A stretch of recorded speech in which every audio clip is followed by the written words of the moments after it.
L-influss ta' Maltin u turisti fil-Gżira u ċija fit-tmiem il-ġimgħa ta' Santa Marija mhux se jkun eċċezzjoni. L-istess huwa mistenni għal tmiem din il-ġimgħa meta għal darb'oħra kollox qed jindika li l-lukandi l-postijiet ta' akkomodazzjoni f'Għawdex se jerġgħu jkunu mballati bin-nies. Fost dawn hemm dawk li ma laħqux kamra fil-ġimgħa ta' Santa Marija filwaqt li oħrajn il-btala tagħhom jieħduha fil-ġimgħa ta' wara l-festa u mhux qabel. Dawn huma x-xejriet li kkonferma l-kap eżekuttiv tal-Assoċjazzjoni għat-Turiżmu f'Għawdex Joe Muscat.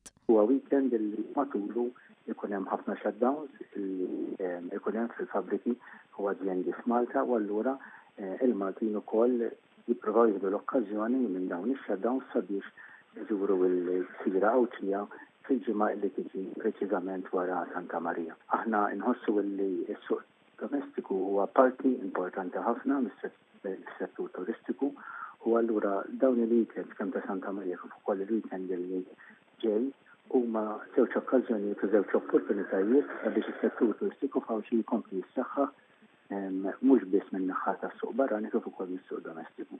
ċifri tal-Gozo Channel juru li fil-ġimgħa ta' Santa Marija qasmu lejn Għawdex 110,000 passiġġier.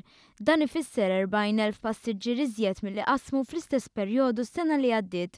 Iżda dan mhux riżultat li nkiseb kombinazzjoni.